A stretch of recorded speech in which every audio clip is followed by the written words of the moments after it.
Queridos televidentes, muy buenas tardes. Hoy nos dirigimos con su programa Vivencias al Parque Educativo, a entrar un poquito más en la vida de un personaje, de un amigo muy conocido en nuestro municipio, como es Alejo Arias. Entonces ya saben, no se pierdan su programa Vivencias.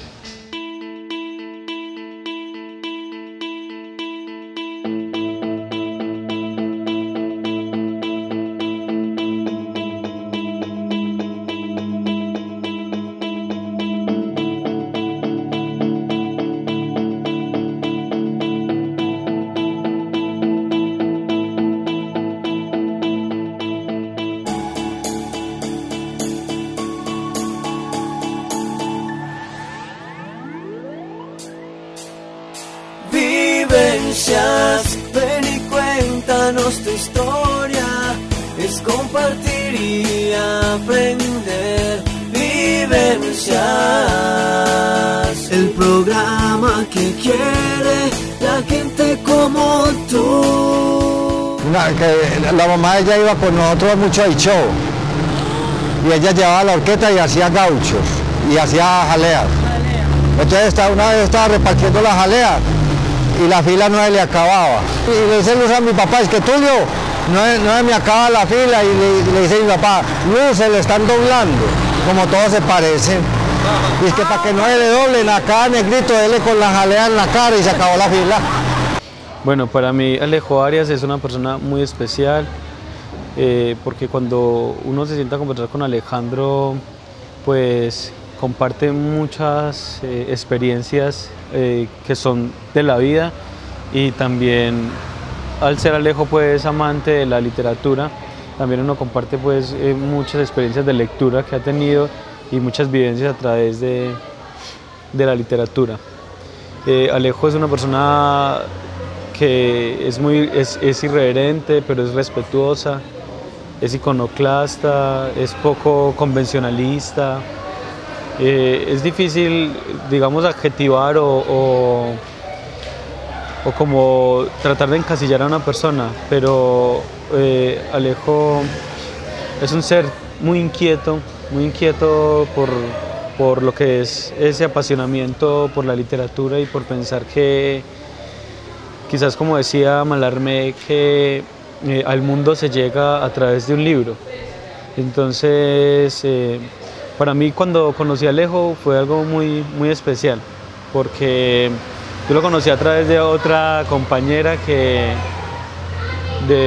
una amiga, también una gran amiga que se llama Natalia Restrepo, y ella pues me lo presentó, y pues fue como llegar a una meca, a la meca también de los libros, que sin querer Alejo son los libros suyos, y los comparte con todas las personas que quieran leer y también vivir esa experiencia de la lectura. Entonces, cuando ella nos presentó, pues él muy amablemente nos pusimos a conversar, y bueno, él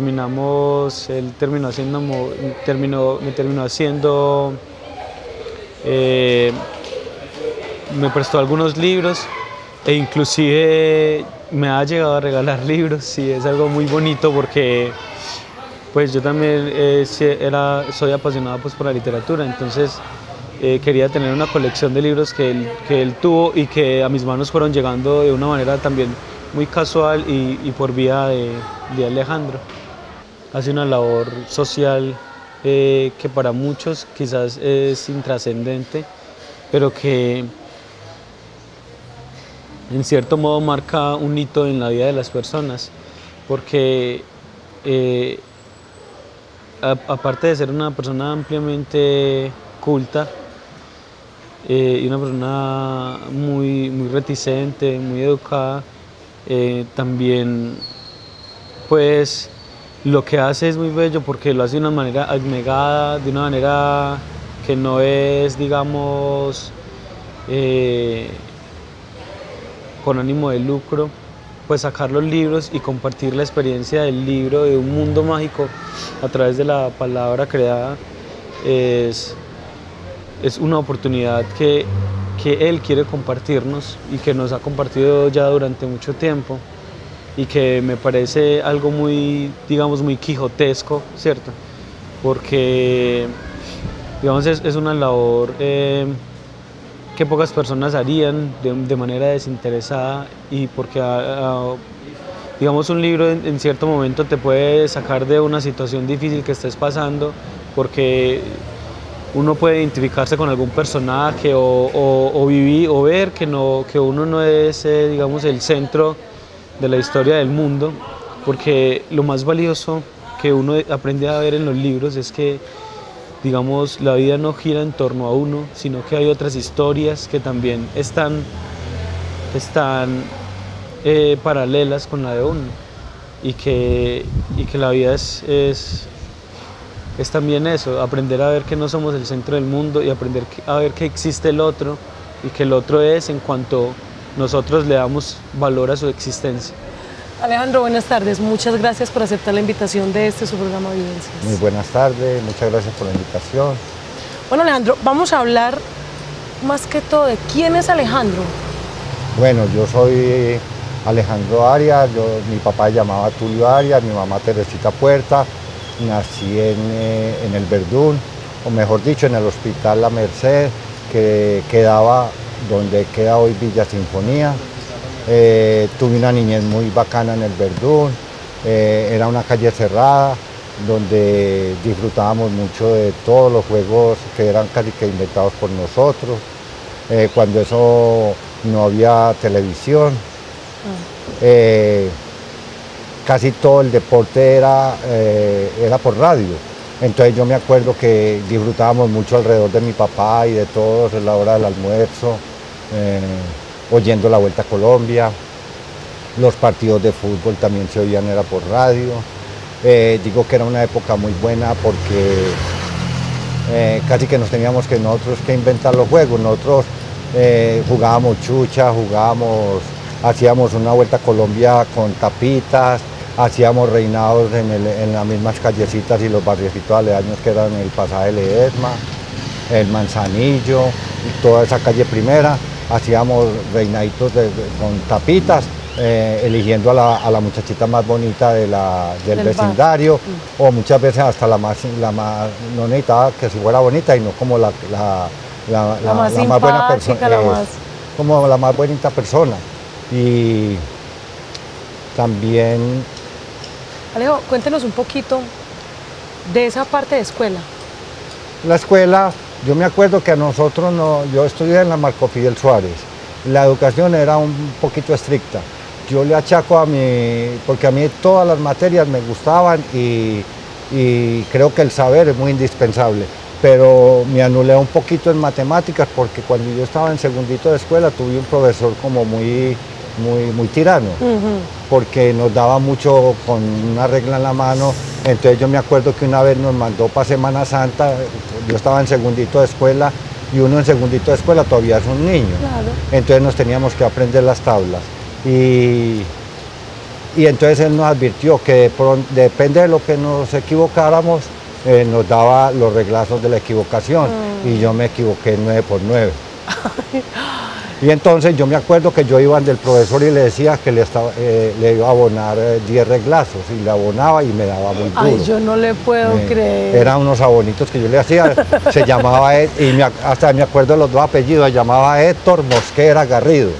Entonces, yo era un niño y yo creo que desde ahí le cogí un poquito de pereza a las matemáticas, y ahorita me da mucha tristeza porque creo que las matemáticas son muy indispensables, y yo creo que un reto más grande que uno enfrentársele a un problema y llegar al resultado es una meta, es un logro. Entonces me mutilaron eso. En la escuela era muy regaladito, y yo pertenecía a la Cruz Roja, a todo lo que se fundaba en la escuela, y era porque perdía clase. Porque si había la semana de la Cruz Roja, entonces nosotros hacíamos ventas y nosotros nos encargábamos de hacer una pila de cosas. Si era el día del árbol, nosotros hacíamos las carteleras. Otra cosa que yo veo que yo mostré muchas habilidades en todo, pero no hubo quien me motivara, quien dijera, porque nos prestaba para las escuelas para ir a hacer carteleras y cosas, y dibujábamos muy bonito. Entonces ningún profesor ni nada nos orientaron por eso, sino que también era enfermo por las veladas, por los actos cívicos. Yo hacía de payaso, hacíamos sainetes, hacíamos de todo, y entonces tampoco, por ejemplo, la parte de teatro tampoco nadie me la pudo descubrir. Pero en resumen, entonces yo estudié en la Marco Fidel Suárez y asistía a la Raúl Vélez, y siempre hubo una especie de rivalidad, pero una rivalidad no como una frontera invisible de las de ahora. O sea que la Marco Fidel Suárez, ¿dónde quedaba? ¿Dónde es ahora? La Marco Fidel Suárez es ahora donde está el edificio detrás de la alcaldía, ese edificio que ahí también estuvo el cooperativo, ahí arribita de Vía Libre. Ajá. ¿Ya lo ubicó? Sí, ya. Entonces, era más bien como una limitación o una fronterita invisible, pero no así de odio, sino porque decían que los de la Marco Fidel Suárez éramos hijos de clase media alta o hijos de papi y mami o clase media, y que los de la Raúl eran los pobres, y ellos allá tenían zonas verdes, tenían cancha, y entonces nosotros allí todo transcurría en un patiecito. Entonces cuando íbamos a jugar fútbol contra la Raúl nos ganaban 21, 14-2. Y era pues, eso que yo era el arquero. Con razón. Pero no era que fuera regaladito, era muy participativo, o sea, le gustaba mucho. No, sí, me encantaba y bueno, yo siempre pues, muy inquieto, nunca fui una perita en dulce. Cuéntenos esas anécdotas. Tampoco fui una perita en dulce, pues en el sentido de que voy a decir que me manejaba muy bien, no. Era un niño muy inquieto, pero yo creo que muy sano en esa época. Y recuerdo que hacía ir mucho a mi mamá a la escuela, y ella llegaba y me decía, allá me hicieron ir, pero me dijeron que usted es muy inteligente, pero que usted no marcha. Es muy plaga. Y yo le decía, entonces yo voy a marchar y me voy a quedar más bien, pues como ya desde ahí empezó como una especie de rebeldía y como una pereza a la academia, mucha pereza a la academia, porque me parece como todo muy repetitivo, y ya más tarde descubrí de que muchas veces la educación es casi que un aparato ideológico de un Estado. Claro. Bueno, Alejo, cuéntenos, en ese entonces la Marco Fidel Suárez era solamente de niños, solamente de hombres, ¿o era mixto? No, la Marco Fidel Suárez siempre fue de niños. La Raúl Vélez también era de niños. Cuando yo hice quinto, nos mandaron a estudiar donde es la Casa de la Cultura ahora, y fue la primera concentración de quintos.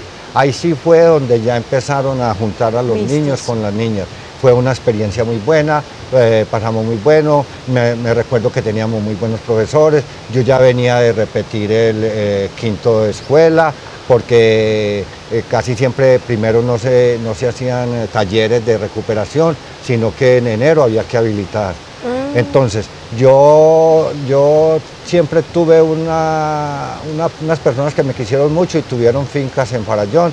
Entonces, una parte de la niñez muy buena que yo pasé fue que yo casi todas las vacaciones las pasaba en el campo. Entonces, cuando yo tenía que habilitar, ya me conocía todos los recovecos de Farallón, entonces yo ensillaba un caballito o una bestiecita y me perdía. Y cuando me iban a buscar, mi papá y mi mamá, para que yo viniera a habilitar, no me encontraban, entonces perdí el año. Perdí el año, prácticamente. Entonces ya iba para el tercer, quinto de escuela y nos pusieron en la concentración. Y ahí fue donde ya se volvió mixto, pero lo que era la Raúl y la Marco Fidel Suárez eran de hombres. No estoy seguro todavía si la escuelita de mujer era la Isabel Solís, la María Isabel. ¿Cómo es? María Isabel. No, Isabel Solís. Ya háblenos un poquito como esa parte de la secundaria. Cuando terminé por fin quinto en la concentración, entonces me matricularon en el liceo. Y resulta que en el liceo no cabíamos. Entonces nos tocó hacer a un grupo, hacer primero bachillerato, donde es la normal, se llamaba la normal Santa Inés, que es de las monjas, ahí entrando a Cristo Rey. Sí. Entonces también fue una experiencia muy buena, teníamos una canchita de basquetbol ahí, entonces desde ahí empezó una fiebre casi del grupito por basquetbol. entonces casi siempre que salíamos, íbamos y almorzábamos y nos íbamos toda la tarde a jugar básquetbol a esa canchita. Y ese año nos pusimos casi todos los mismos compañeritos muy buenos, hicimos un equipito muy bueno. Y ya cuando pasamos al liceo, a segundo, en los interclases, casi siempre nos ganábamos los torneos de básquetbol. Y el bachillerato mío, yo creo que yo lo hice casi de primero a sexto con un libro en la mano y un balón de básquetbol. Ya. Porque era muy malito para llevar los cuadernos, siempre tuve una pila de problemitas porque muchas veces los profesores no calificaban la capacidad mental, sino el orden del cuaderno, que si uno se hubiera copiado, como que les interesaba más el cuaderno. Bueno, tuve una pila de problemas. Y también recuerdo que de ahí, como en ese año, ya empecé a leer mucho. Y casi todo el bachillerato era, por eso digo que hice casi todo el bachillerato con un balón de básquetbol y un libro en la mano. Eso, Alejo, le voy a hacer una pregunta. Yo sé que mucha gente se debe estar preguntando, todos sabemos pues que usted se llama Alejandro, pero ¿de dónde viene ese apodo Jole Jole? Eso debe tener Lo que pasa es que yo por todo grito Jole, Jole, Jole, Jole, y grito mucho, pero eso es más de un hermano que vive en Estados Unidos. Porque cuando yo viví en Estados Unidos, el sistema de trenes de Nueva York es subterráneo y hay unos pasadizos muy largos. Entonces, cuando uno va de afán, porque casi todo el mundo, en una ciudad como Nueva York, todo el mundo vive a las carreras. Entonces uno desde lejos oye que el tren va a cerrar las puertas y todo el mundo grita en esos pasadizos, hold the door, hold. Entonces nosotros, mi hermano y yo, nosotros gritábamos por esos pasadizos, que eso tenía un eco muy bueno, gritábamos, era jole. Y entonces yo hay veces que me tomaba unos traguitos en Nueva York y me iba caminando por las calles, me iba gritando jole, entonces ya los árabes, los hindúes, los coreanos, los hispanos y los vecinos me decían, hola jole, y entonces me dejaron. Y una niña que yo quiero mucho, que pues de todas maneras, y un ahijadito, también cuando yo llegaba a pasear de ellos, decían, mami, llegó jole, chao jole, vamos para allí. Entonces ya cuando llegué aquí otra vez a vivir a Colombia, entonces seguí mucha gente que me conocía que habían ido a pasear, jole se vino para Colombia. Entonces, síganos hablando de esa parte, como esa adolescencia, su parte en el bachillerato. Bueno, le voy a decir que una de las mejores, pues yo creo que la mejor época de todo el mundo es la de estudiante. Yo siempre le digo a los muchachos, lo mejor de la vida es la época de estudiante. Ya cuando usted sale, ahorita es 11, cuando nosotros era sexto, cuando uno sale de sexto bachillerato se le complica demasiado la vida. Porque ya, por ejemplo, si uno es hombre, tiene que ir a buscar la libreta, o el paso a la universidad, o en la casa le están diciendo que ya no estudia, que tiene que trabajar. Y yo hay veces por charla, pues, pero eso no es que si yo hubiera sabido que a uno le complicaba tanto la vida, cuando salía al bachillerato hubiera hecho 2 segundos, 2 terceros, 2 cuartos, 2 sextos. Pero eso no, eso es como una pequeña metáfora de lo que es la vida de estudiante, que hay que disfrutarla. En el liceo la disfrutamos mucho, aunque se sufrió mucho, porque ya empezó esa piquiñita de la rebeldía y todo, pero una rebeldía bien con causa. Porque yo me acuerdo que cuando yo estuve en el bachillerato, yo lideré como unos 8 o 9 paros. Ay, por Dios. Pero eran unos paros así, no como por vagar ni nada, sino por exigir buen profesorado, buen nivel académico, todo era con pliego de peticiones, había veces que no negociábamos con el rector ni con nadie de allá, sino que tenía que venir alguien de la Secretaría de Educación, entonces eran unos paros muy organizados. Me acuerdo también que tuvimos unos profesores muy buenos, tuvimos unos profesores de literatura muy buenos, tuvimos profesores de historia muy buenos, tuvimos unos profesores muy buenos de filosofía, en fin, que para mí una de las épocas mejores que yo he vivido fue en el liceo. Y compartiendo eso del liceo es que ya uno estaba en una época donde uno era incansable, porque nosotros a veces salíamos del liceo y nos íbamos a bañar a Farallón.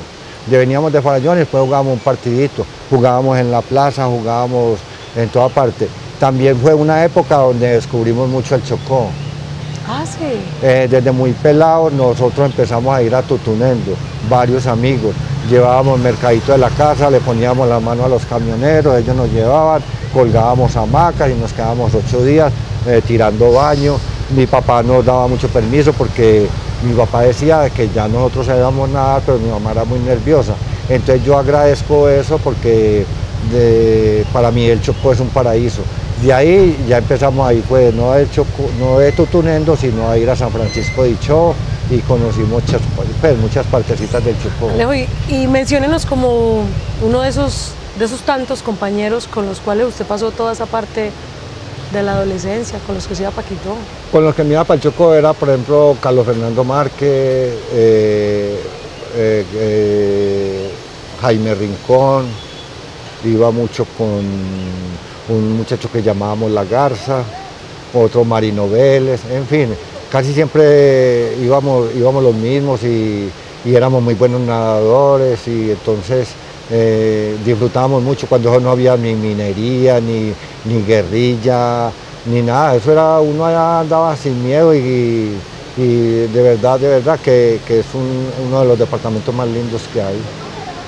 Sí, yo me supongo que ahí, en ese entonces ya usted en el bachillerato le cogió un poquito de amor al estudio, ¿o no?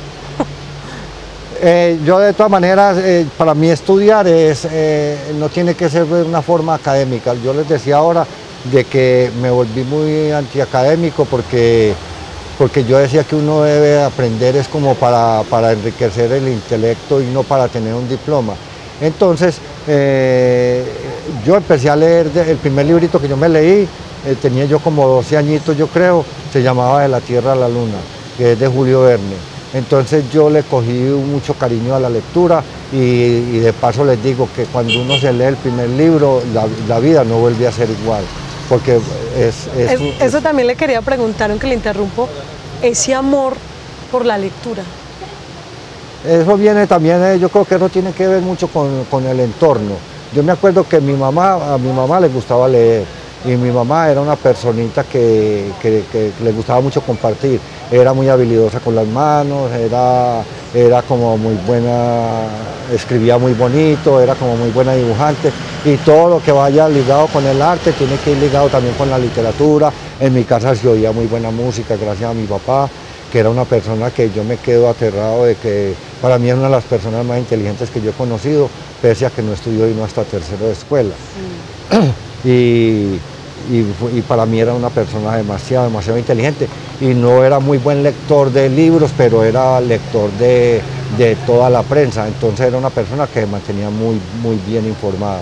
Entonces, como le digo, el amor a la lectura nació de un librito que me cayó a las manos que se llama De la Tierra a la Luna. Y de ahí yo dije, ve, este escritor tan bueno y estas aventuritas tan buenas. Entonces en la biblioteca habían ya como 3 o 4 libritos de él. Y después me di cuenta que Julio Verne escribió 20 o 30 obras y que era un visionario. Entonces ahí me empecé a inquietar. Tuve un tiempo en que ya no me gustaba leer, sino como por países. Entonces todo lo que encontraba de la literatura rusa y cada escritor de la literatura rusa, yo bregaba a leerme las obras más representativas. Por ejemplo, de la literatura rusa a Dostoyevsky, Tolstoy, Gogol, Máximo Gorki. Entonces ya me enredaba en eso, porque a la vez que cogía, me familiarizaba con los nombres, porque muchas veces la lectura cansa muchas veces los nombres. Y entonces me di cuenta que también con la literatura se aprende mucha geografía, se aprende historia, se aprende todo. Para mí es una base muy importante para el conocimiento. Después me pasaba a la alemana, me leía a Hermann Hesse, me leía a Goethe, o a la francesa, Alejandro Dumas, Víctor Hugo, y así, la literatura inglesa, la literatura norteamericana. Y me volví un poquito, a la vez que me volví antiacadémico, porque yo decía, es que uno para aprender no tiene que ir a la escuela. pero seguía en el colegio. A la vez que me volví antiacadémico, me volví anti-boom latinoamericano. En ese tiempo todo el mundo estaba leyendo la literatura latinoamericana y me hablaban de lo que era lo más grande. Entonces yo, en una forma muy errónea y sin experimentar, yo decía que nadie, que nunca en la vida una literatura latinoamericana iba a superar las otras literaturas. Y gente que leía me decía, Alejo, pero es que, ¿cómo va a hablar usted si usted no los ha leído? Y en realidad me dieron una lección, porque empecé a leer literatura latinoamericana y ya puedo decir de que es de lo mejorcito que yo me he leído en la vida también, porque ya yo decía que García Márquez no, y para mí uno de los mejores escritores que hay en el mundo, o que ha habido en el mundo, es García Márquez. Leí mucho, me gustó mucho Juan Rulfo, Vargas Llosa, bueno, en fin, todos los de la literatura latinoamericana.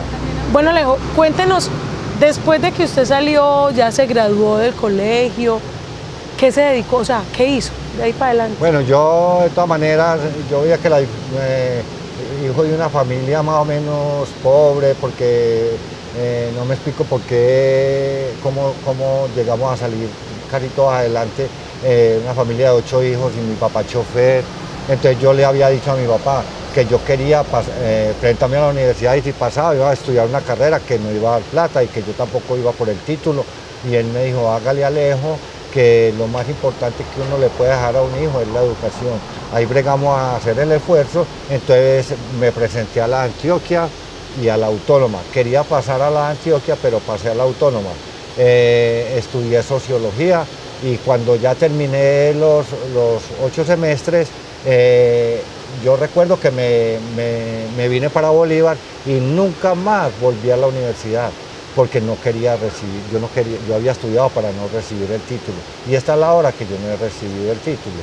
Entonces de ahí me quedé por aquí, estaba ya como la cuestión como muy dura, ya tenía unos hermanos en Estados Unidos, entonces un amigo me dijo, Alejo, vámonos para el norte, y yo le dije, vámonos, y entonces una hermana me llamó y me dijo, yo no voy a pedir visa porque tal vez no me la dan, pero tengo un amigo que se va a ir por México y entonces ya nos pusimos él y yo de acuerdo, entonces volábamos de Medellín a la Ciudad de México.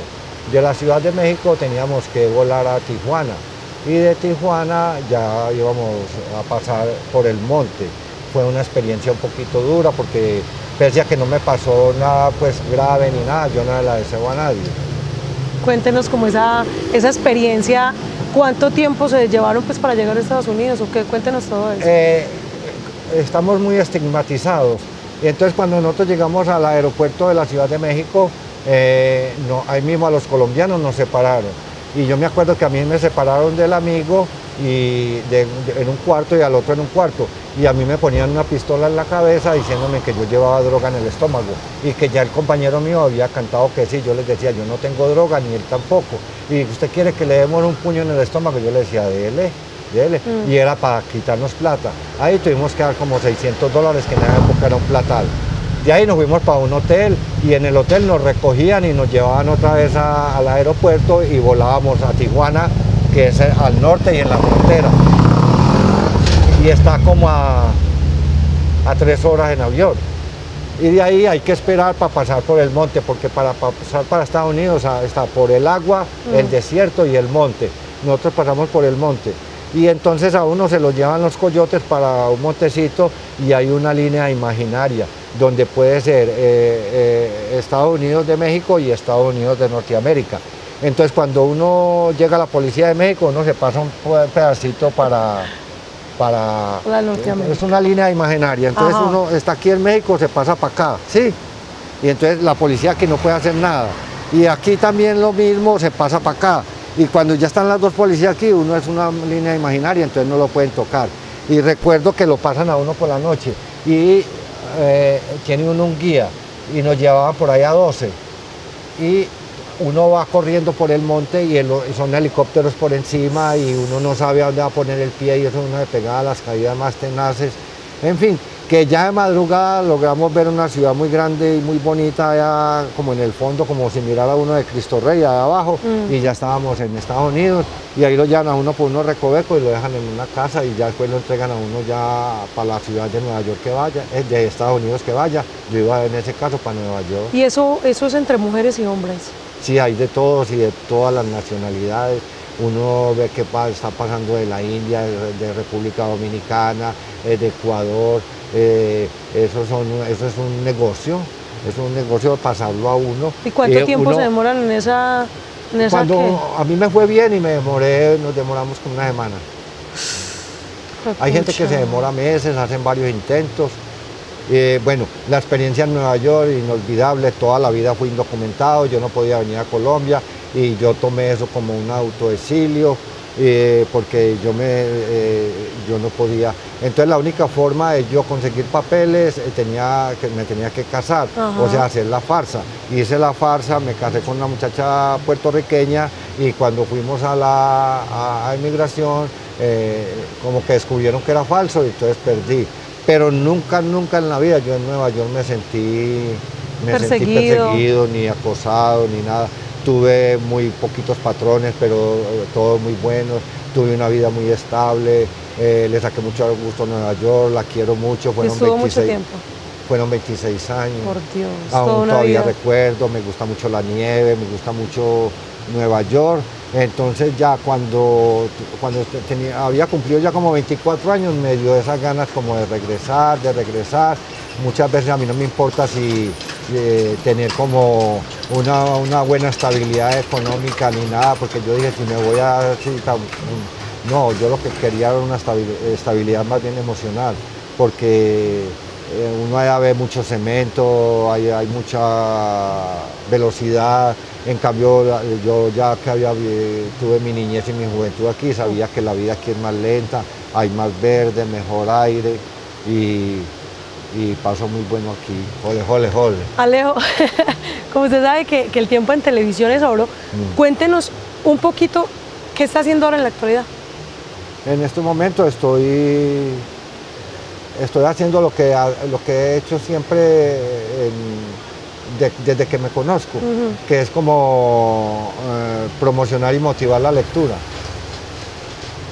Porque yo me acuerdo que desde que yo empecé a leer, yo empecé a motivar, porque si a mí me gustaba un libro, yo le decía a mi mamá, léaselo a un hermano, a un vecino, y en esa me mantengo pasando los libros. Entonces, por ahora estoy trabajando en el parque educativo, aprovecho para invitar a la gente que todos los viernes saco los libritos al parque, aquí al parque educativo pueden venir, tengo muy buenas obras y son para prestar, porque yo considero que un libro parado en una biblioteca no está cumpliendo la función.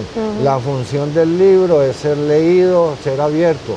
¿Y por qué es tan importante? Porque pues, yo creo que interpretar la lectura es conocer y sobre todo a los muchachos que ahorita hay en los exámenes de la universidad hay mucha cosa, hay comprensión de lectura.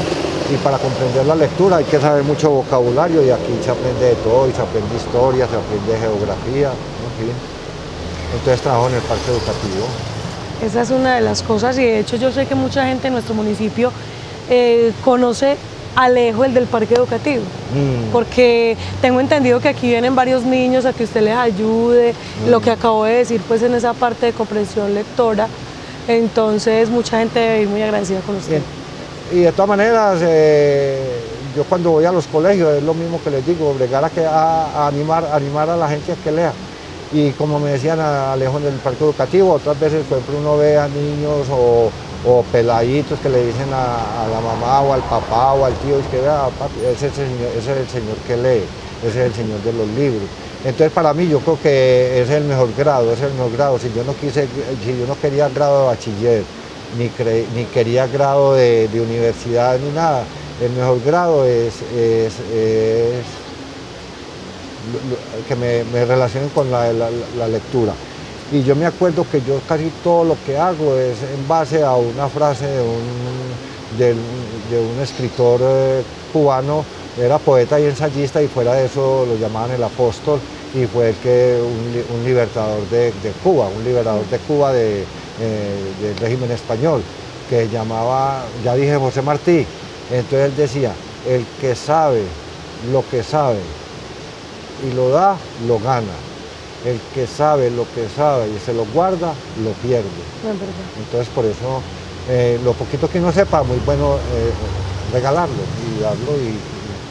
Claro. Y si todo el mundo leyera, sin duda el mundo sería mucho mejor. Alejo, muchas gracias por aceptar nuevamente esta invitación a su programa Vivencias y por dejarnos entrar un poquito más en Alejo Jole Jole.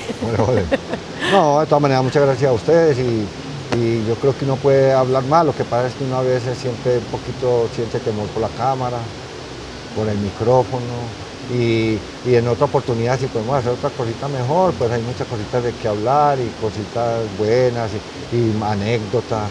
Ok, muchas gracias. Muchas gracias a ustedes.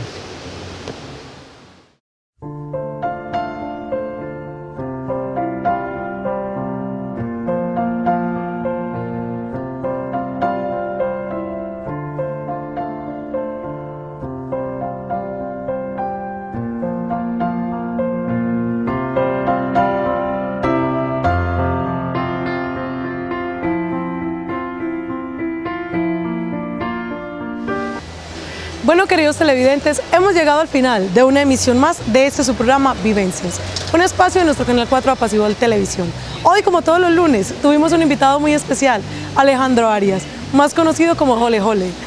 Pero la invitación es para el próximo lunes a las 6 de la tarde por su Canal 4.